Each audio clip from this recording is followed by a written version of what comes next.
자, 오늘은 데살로니가 후서 2장 13절로부터 17절 말씀을 중심으로 굳게 서라, 이런 제목으로 하나님의 말씀 나누도록 하겠습니다.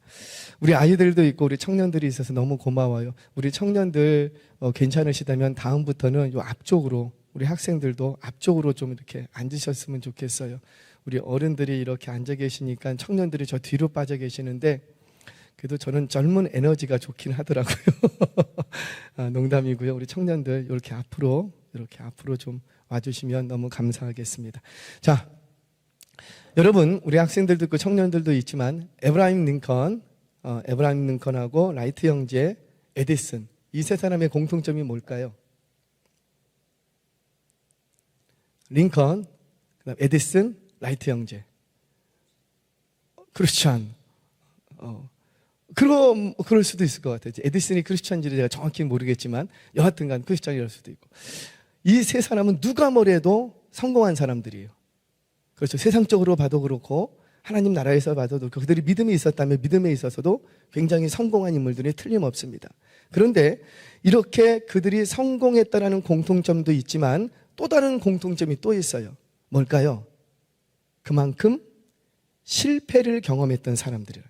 실패를 많이 경험했습니다. 실패를 많이 경험했다는 것은 뒤집어서 얘기하면 무슨 말이냐면 자기 스스로에게 다시 도전할 수 있는 기회를 많이 준 거예요. 자, 다시요. 실패를 많이 경험했다는 것은 우리 청년들은 잘 들으셔야 돼요. 실패를 많이 경험했다는 그만큼 나에게 뭘 줬다고요? 그렇죠. 다시 도전할 수 있는 기회를 더 준 거예요. 이 사람은 5번밖에 실패하지 않고 이분은 10번 실패했어요. 그러면 누가 더 기회가 많았던 거예요? 10번 실패했던 사람이 스스로에게 기회를 더 많이 줬다라는 거예요. 링컨은 아시는 대로 18번 실패한 끝에 대통령에 당선이 됩니다. 라이트 형제는 805번의 실패 끝에 비행에 성공하게 돼요. 에디슨은 아시는 대로 1만여 이상 실패를 거듭하고 드디어 정구를 발명하게 되지요. 만약에 링컨이 18번 대통령에서 낙선하고 거기서 포기했다면 아마 미국이 지금 어떻게 됐을지 몰라요. 어쩌면 지금까지도 그 노예 제도가 남아있을 수도 있겠지요. 그러니까 링컨은 18번 실패하고 자신에게 한 번 더 도전할 수 있는 기회를 안 줬다면 그럼 거기서 끝났을 거예요. 만약에 라이트 형제가 800번 비행에 실패했을 때 거기서 포기했다면 800번쯤 실패했으면 실패할 만큼 실패한 거 아니에요. 800번 실패했으면 그거는 실패한 거지 성공을 기대할 수가 없겠지요. 그럼에도 불구하고 이 라이트 형제는 어떻게 한 거예요? 자신에게 또 한 번 도전할 수 있는 기회를 다시 줬던 거예요. 에디슨이 만약에 9,990번 실패하고 이만큼 실패했으면 나도 실패할 만큼 했다. 그리고 거기서 끝났다면 아마도 전기의 발명을 훨씬 더 뒤로 늦춰질 수도 있는 거예요. 어쩌면 우리는 지금도 먼 거리를 배 타고 가야 될 수도 있고 우리는 어쩌면 지금도 이 밤에 촛불 켜놓고 횃불 들고 예배할 수도 있는 거예요. 여러분 크리스 가드너라는 사람을 아십니까? 우리 청년들은 한 번쯤은 조금 들어볼 만한 이름일 것 같은데 이 크리스 가드너가 누구냐면 가드너 리치 앤 캠퍼니라는 투자회사, 미국의 유명한 그 투자회사입니다. 투자회사의 오너예요. CEO예요. 그는 흑인입니다. 가난했기 때문에 입양을 가야 했어요. 그는 가난했기 때문에 학업을 포기해야 했고요. 직업을 가질 수 있는 나이가 딱 되자 그때부터 의료기기 사업에 뛰어듭니다. 그래서 의료기 판매하는 거, 세일즈맨, 집집마다 들어가면서 이 조교기 팔고 이런 거 있잖아요. 의료기기를 판매하는 세일즈를 이제 직장을 가질 수 있는 나이가 딱 되자 바로 그거를 시작을 했어요. 공부를 못 했어요. 학교를 못 다녔어요. 대학이라고는 못 갔지요. 하지만 그 세일즈마저도 당시에 미국 경제 불황이 닥쳐와서 완전히 파산하고 맙니다. 완전히. 이후에 아내는 그 파산으로 인해서 이 가드너의 곁을 떠나게 되고요. 3살밖에 아들이 있는데 이 아들을 어떻게 할지 몰라서 이 가드너가 이 아이를 돌보고자 이 아이를 데리고 그 화장실을 전전하면서 노숙 생활을 합니다. 어찌하든지 이 아이를 버리지 않게 하기 위해서. 그는 누가 봐도 실패한 인생이에요. 배우지 못했죠. 가난했죠. 흑인이죠. 그리고 파산했죠. 아내 떠났죠. 노숙자 생활을 하죠. 그러니까 누가 봐도 이거는 실패한 인생이 분명해요. 자, 그러던 중에 우연히 증권중개소 인턴 광고를 보게 됩니다. 인턴 20명 뽑는 거예요. 근무하는 날수에는 월급도 없어요. 그 인턴 과정에 한 명을 정직원으로 뽑는 거예요. 그 인턴 광고를 화장실에서 이렇게 보게 돼요. 보면서 이 가드너가 하는 생각이, 내가 어떻게 하겠어? 내가 될까? 내가 흑인인데, 나는 노숙 생활하는데. 이런 생각을 처음에 가졌대요. 이 생각과 그리고 또 이전에 실패했던 경험들 때문에, 그리고 지금이 자기는 뭐하고 사니까 생활이 지금 어떤 생활이라? 노숙하는 생활이에요. 그러니 나 같은 사람이 어떻게 저 투자회사에 들어갈 수 있을까? 나는 안 될 거야 라고 생각을 닫았대요. 그런데 옆에 누가 있어요? 3살배기 애가 있는 거예요.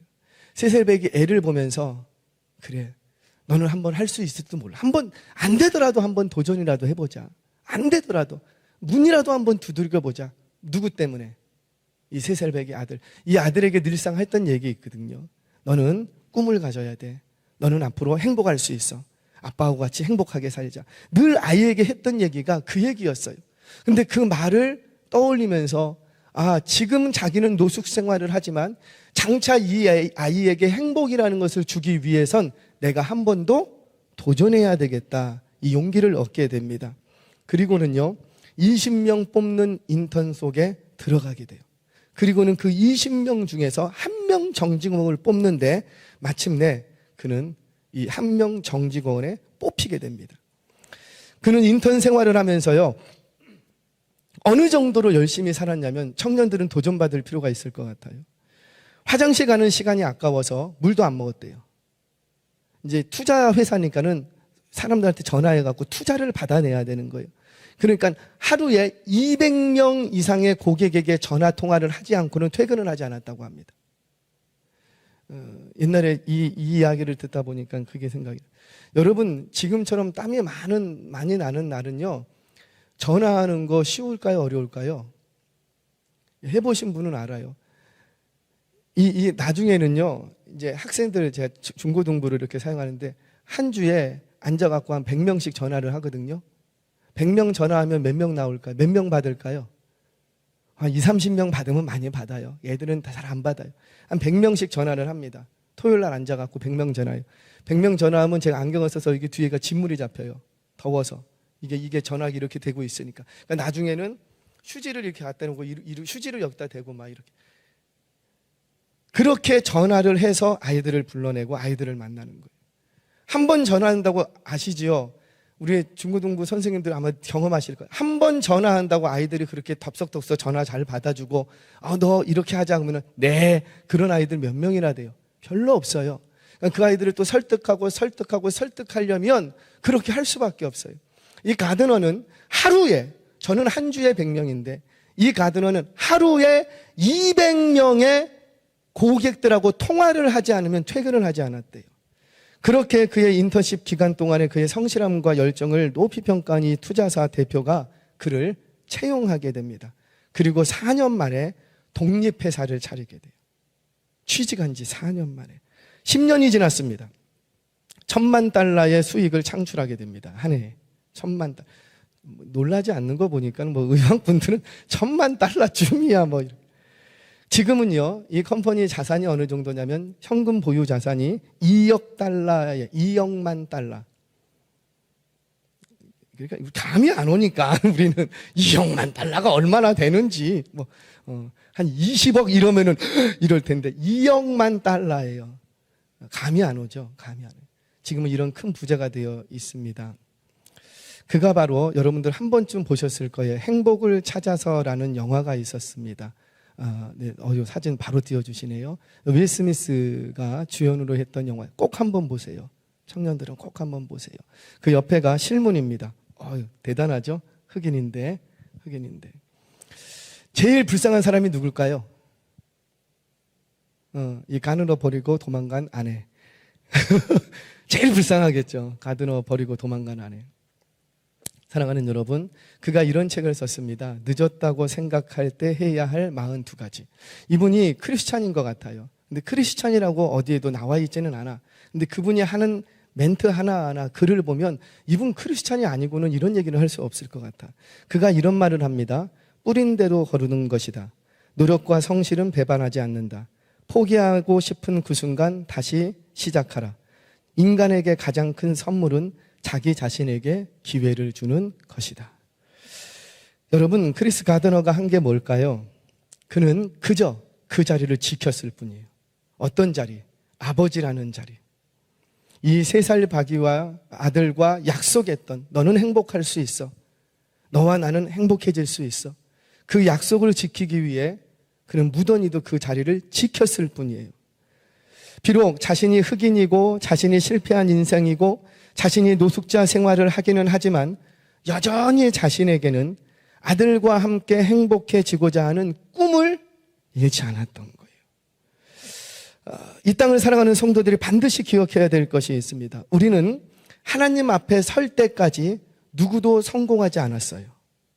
나는 이 정도면 성공하지 않았습니까? 라고 말할 수 없다는 거예요. 우리가 보기에는 성공한 것 같아도 하나님 보시기에는 그렇지 않을 수 있어요. 그러니까 하나님 앞에 설 때까지 나는 성공했습니다. 이렇게 이 정도면 성공하지 않았습니까? 라고 말할 수 있는 사람 아무도 없다는 거예요. 아멘 하세요? 또 뒤집어서 반대로 하나님 앞에 갈 때까지 아무도 실패한 인생은 없는 거예요. 내가 이 모양 이 꼬라지가 됐습니다. 그러면 난 실패한 인생 아닙니까? 아니라는 거예요. 아니라는 거예요. 하나님 앞에 설 때까지. 그러니까 성공과 실패라는 것은 오직 하나님이 나를 부르셨는데 그 하나님이 부르신 그 부르심 안에서 내가 믿음을 잃지 않고 살아간다면 그는 성공한 인생이라는 거예요. 아멘이세요? 오늘 본문이 그 이야기를 하고 있습니다. 사실 오늘 이 본문은 데살로니가 교인들은 실패한 교인들이었거든요. 나중에 얘기를 드릴 거예요. 실패한 교인들이었어요. 그런 그들에게 다시 시작하라는 거예요. 하나님이 너희에게 다시 기회를 주신다. 너희도 그 기회를 붙들고 다시 바른 믿음으로 일어나라는 거예요. 하나님 나라에 대한 꿈을 잃어버리지 말라라는 거예요. 저와 여러분들도 여러분들을 향하신 계획, 하나님이 여러분들의 가정과 남편과 자녀들에게 향하신 그 놀라운 계획들이 있음을 믿으시기를 바랍니다. 지금은 실패한 것 같고 찌그러진 것 같고 무너진 것 같지만 여기서 끝나는 것 같지만 아니 800번 실패해 봤냐고 1만 번 실패해 봤냐고요. 같은 일을 1만 번 실패 안 해봤으면 말도 하지 마. 저와 여러분들 하나님 앞에 설 때까지 그 누구도 실패한 인생은 없음을 믿으시기를 바랍니다. 자, 오늘 말씀을 좀 보도록 하죠. 13절 말씀 같이 한번 읽겠습니다. 13절 시작. 주께서 형제들아 우리가 항상 너희에 관하여 마땅히 하나님께 감사할 것은 하나님이 처음부터 너희를 택하사 성령의 거룩하게 하심과 진리를 믿음으로 구원을 받게 하심이니 아멘. 우리가 어떻게 진토 더미 위에서 다시 일어설 수 있을까? 우리 실패한 인생, 낙인 찍힌 인생 같은데 어떻게 다시 도전할 수 있을까? 한 가지 시선을 가지라는 거예요. 시선. 어떤 시선이라? 지금 바울이 데살로니가 교인들을 향해서 뭐라고 불러요? 우리 자막 한번 다시 띄워주시겠습니까? 13절. 우리에게 정말 필요한 시선이에요. 자, 하나님께서 데살로니가 교인들을 향해서 뭐라고 부르고 있습니까? 시작. 그래요. 주께서 사랑하시는 형제들아. 야, 너희들 성공한 인생이요? 실패한 인생이요? 그런 식으로 보지 않는다. 그러니까는 성경은 우리를 향해서 일관된 관점 하나를 계속 던져줍니다. 뭐라? 너희는 어떤 존재라? 하나님이 사랑하시는 형제들이라는 존재라는 거예요. 아멘이세요? 데살로니가 교회의 특징이 뭐냐면 바울이 떠난 후에 이 데살로니가 교인들이 믿음으로 섰어요. 믿음으로 섰으니까 교회가 든든히 세워지지요. 그런데 이 데살로니가 교회가 어느 순간 거짓 교사들이 한번 싹 들어와서 이렇게 뒤흔드니까 가지고 있던 믿음 근본 자체가 막 흔들려 버려. 그러면서 잘못된 종말론에 빠지게 됩니다. 아니 바른 신앙으로 세웠던 사람들이라고요. 그런데 아니 그 거짓 교사가 그것도 분별하지 못하고 몇 마디 딱딱 짓거렸는데 그거를 딱 붙들더니만 뭐라? 잘못된 종말론에 빠져서 믿음의 근본 자체가 구원 자체가 막 흔들려 버리는 거예요. 뭐예요? 믿음의 관점에서 보면 이 사람들 실패한 사람들이에요. 하나님이 주신 믿음의 테스트, 시험으로 본다면 낙제생들이야. 그런데 아이고 너 반에서 몇 등? 그렇게 보지 않는다라는 거죠. 너 믿음에서 몇 등? 저 꼴찌. 요번에 믿음 학점이 몇 점? F. 이렇게 보지 않는다라는 거예요. 하나님이 일관되게 우리 성도들을 바라보는 관점은 뭐냐면 주께서 사랑하시는 형제들아. 비록 너가 그 믿음의 테스트에서 떨어졌을지라도 지금은 100점 만점에 10점밖에 안 되는 믿음이고 완전히 찌그러진 인생같이 본다 할지라도 세상 사람들 그깟게 믿음이야? 믿음이 있다고 하는 사람들이 그 모양이야? 믿음이 있다고 하는 사람이 더 잘 돼야 되는 거 아니야? 이런 식으로 우리를 비아냥거리면서 손가락질 한다 할지라도 우리 성도들은 그렇게 보면 안 된다라는 거예요. 저 집사님이, 저 권사님이 지금 막 힘들어졌어. 아이고 죄가 많아서 그런가? 아이고 뭐 때문에 저렇게 헤헤 이전에 잘난 체 그렇게 하더니만 이렇게 보면 안 된다라는 거예요. 비록 넘어지고 미끄러지고 자빠지고 쓰러졌을지라도 믿음의 테스트 반열에서 F 약점 낙제점을 받았을지라도 그를 볼 때는 어떤 시선을 보라?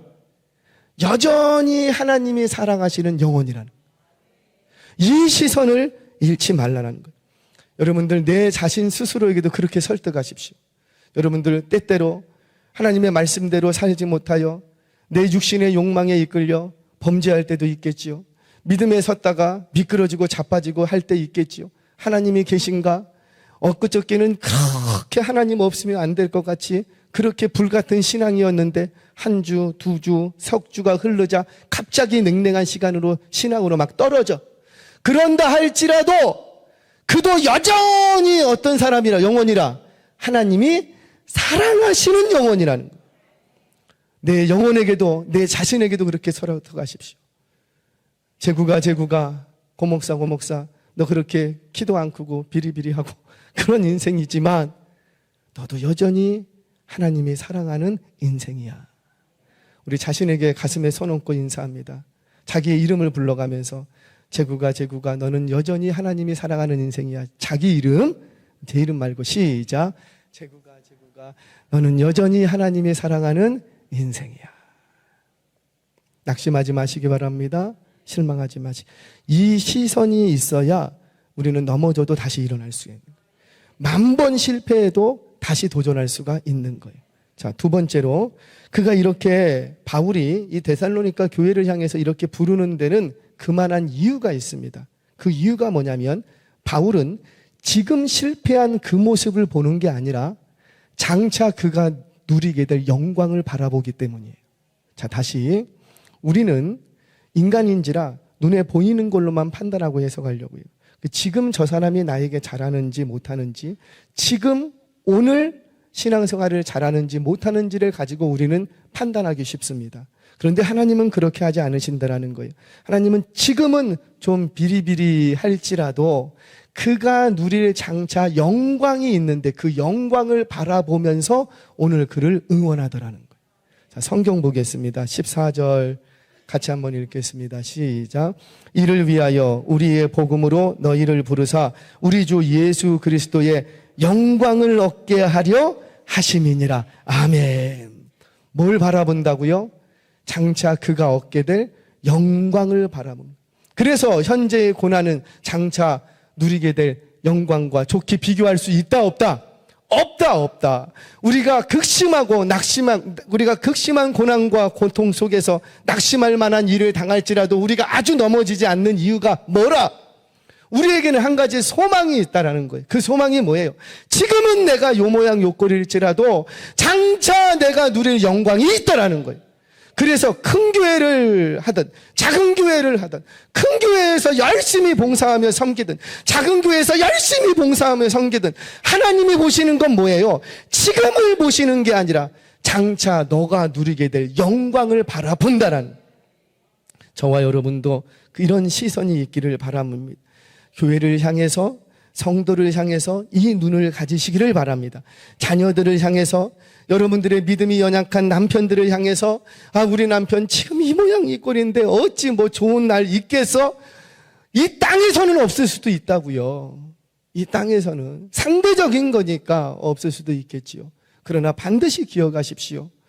하나님께서는 그에게 장차 누릴 영광을 예비하신 줄 믿으시기를 바랍니다. 그 영광을 바라볼 때 우리는 지금 낙심하고 넘어지고 자빠져도 다시 일어날 수 있는 거예요. 뭘 바라보기 때문에?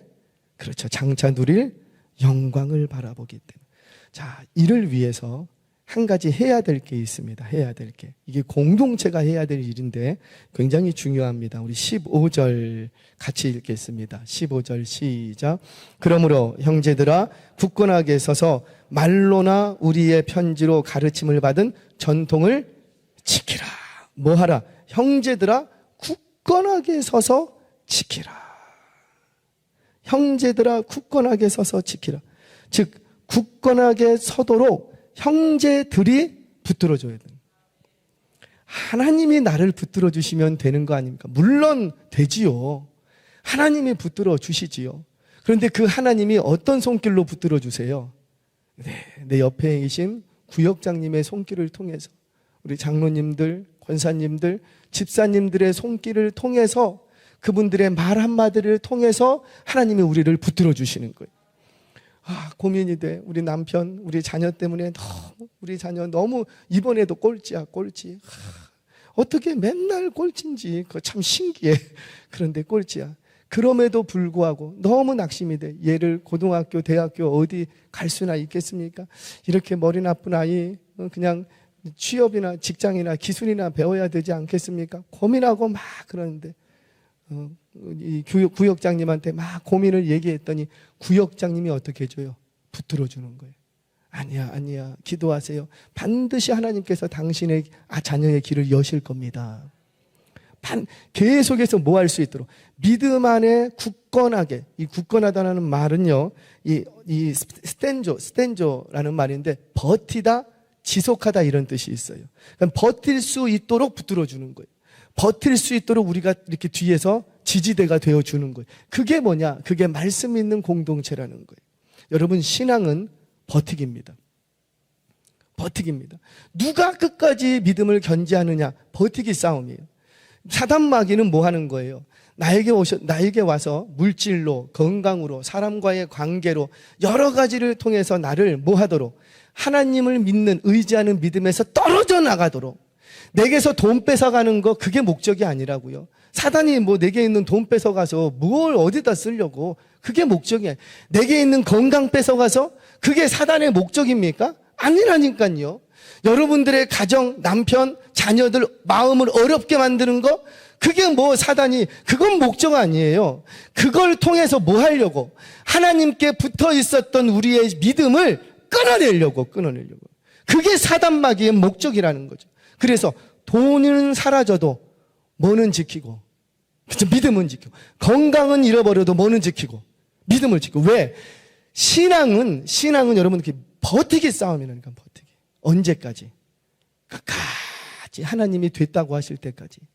하나님이 이제 너 와라, come on, 다시 내 앞으로 와라 부르실 때까지 믿음은 버티기. 그래서 진짜 믿음 좋은 사람은 누군가 봤더니 잘 버티는 사람.